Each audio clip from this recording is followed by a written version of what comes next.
Hello, आज हम बात करने वाले हैं गाउस के नियम के बारे में। ठीक है, तो हम आज इस वीडियो में देखेंगे गाउस का नियम होता क्या है, ठीक है, उसका स्टेटमेंट क्या है, और गाउस के नियम को जो है हम लोग सिद्ध भी करेंगे, प्रूव भी करेंगे। ठीक है, देखिए बात करें गाउस के नियम की, तो गाउस का नियम जो है संबंधित है फ्लक्स से। गाउस के नियम जो है फ्लक्स से संबंधित है। अब जब बात करते हैं कि किसी बंद पृष्ठ से, तो पहले हम बात कर लेते हैं स्टेटमेंट क्या है गाउस के नियम की। ठीक है, तो देखिए पहले बात करें गाउस का नियम कहता क्या है। तो गाउस के नियम के अनुसार, गाउस के नियम के अनुसार किसी बंद पृष्ठ से गुजरने वाला कुल फ्लक्स उसके अंदर उपस्थित आवेश का 1/ε0 गुना होता है। ठीक, तो एक गाउस के नियम का स्टेटमेंट है। क्या है कि गाउस के नियम के अनुसार किसी बंद पृष्ठ से गुजरने वाला कुल फ्लक्स उसके अंदर उपस्थित, उसके अंदर है ना, उसके बंद पृष्ठ के अंदर उपस्थित आवेश का 1/ε गुना होता है। ठीक है, कहने का मतलब क्या है कि अगर कोई बंद पृष्ठ है, बंद पृष्ठ चाहे जैसा हो, चाहे वो गोला हो, चाहे वो घन हो, ठीक है ना, चाहे वो किसी भी प्रकार का, अगर बंद पृष्ठ एक क्लोज सरफेस है, उससे गुजरने वाला जो कुल फ्लक्स होगा, ठीक है, उससे गुजरने वाला जो कुल फ्लक्स होगा, उससे गुजरने वाला जो कुल फ्लक्स होगा, ठीक है,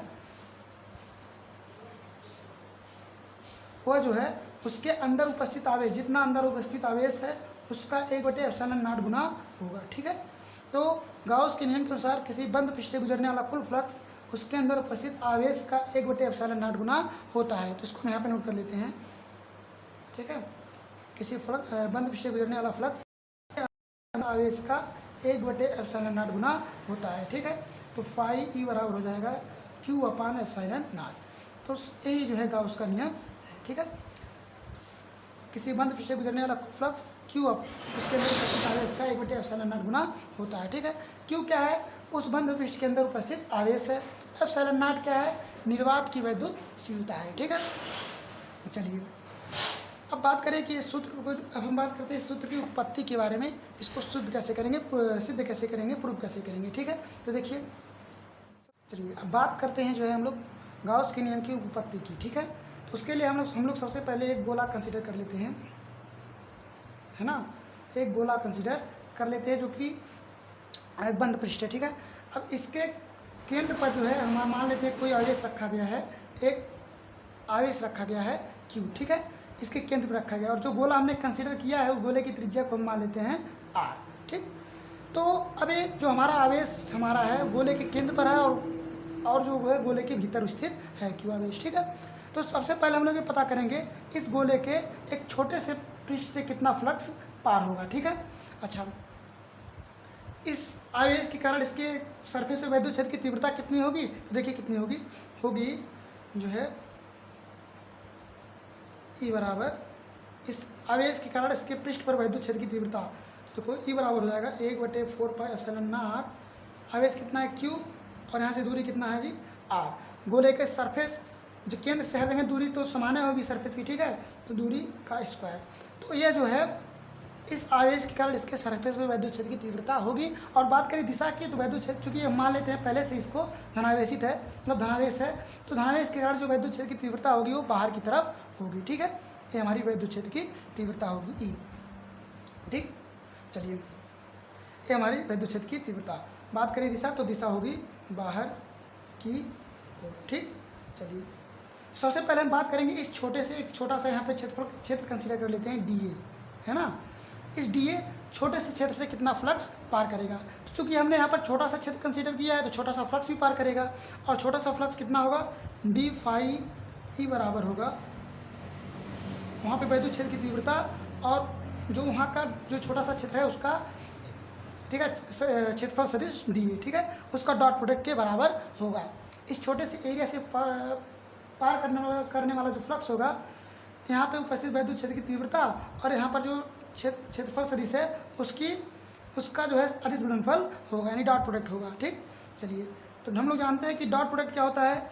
ई जैसे अगर ए डॉट बी, दो सदिशों का अदिश गुणनफल तो हो जाता है ए बी कॉस थीटा। ठीक है, तो यहाँ भी सदिश ई डॉट सदिश डी ए तो हो जाएगा E D A cos theta. ठीक, बात करें थीटा की, देखिए यहाँ पर एरिया, अगर हमारा जो गोला है वहाँ पर जो क्षेत्रफल सदिश होगा उसको भी जो है बाहर की तरफ होगा। और यहाँ पे बात करें वैद्युत क्षेत्र की तीव्रता की, उसकी भी दिशा कहाँ होगी, बाहर की तरफ, यानी कि वैद्युत क्षेत्र की तीव्रता की दिशा और क्षेत्रफल सदिश की दिशा दोनों के बीच जो कोण बनने वाला है वो 0 अंश बनेगा, क्योंकि दोनों जो है सेम डायरेक्शन में है। ठीक है, थीटा का मान हो जाएगा 0 अंश, तो हो जाएगा डी फाई ई बराबर ई डी ए। ठीक, कॉस 0 अंश का मान 1 होता है, इसलिए उसको हमने यहाँ पे हटा दिया। बात करें इस पूरे गोले से कितना फ्लक्स पार होगा, तो हमको इसी का इंटीग्रेशन कर देना होगा। ठीक है, दोनों पक्षों का समाकलन कर देंगे। ठीक, लिखेंगे यहाँ पर संपूर्ण पृष्ठ से गुजरने वाला फ्लक्स, संपूर्ण पृष्ठ से गुजरने वाला फ्लक्स, तो हो जाएगा इसी इन्हीं का हम जो है इंटीग्रेशन कर देंगे। ठीक है, बात अब छोटे छोटे फ्लक्स को जोड़ोगे तो तुम्हारा जो है इस गोले से निकलने वाला पूरा फ्लक्स मिल जाएगा, यानी कि हो जाएगा ये फाई। बात करें ई की, तो ई हर जगह, चूँकि गोले जो हमारा गोला है, ठीक है, उसके सरफेस की केंद्र से दूरी हर जगह समान है, तो वैद्युत क्षेत्र की तीव्रता भी हर जगह समान ही होगी। ठीक है, तो ई हो जाएगा यहाँ से बाहर।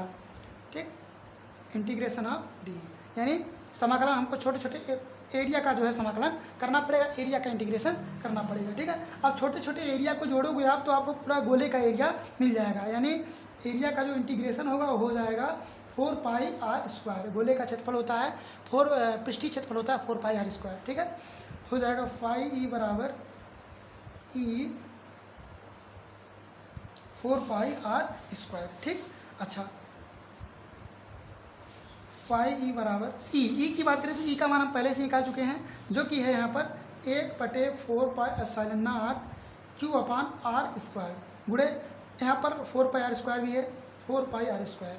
ठीक, 4 पाई से 4 पाई कट गया, आर स्क्वायर से आर स्क्वायर, तो कुल फ्लक्स हो जाएगा यहाँ पर गुजरने वाला कुल flux Q upon epsilon not बचा है यहाँ पर क्यू अपान एप्सिलॉन नॉट। ठीक है, तो यह जो है किसी जो हमारा गोला, हमने गोला मानकर जो है ये चीज़ को सिद्ध किया कि किसी बंद पृष्ठ से गुजरने वाला जो कुल फ्लक्स होता है क्यू अपान एप्सिलॉन नॉट होता है।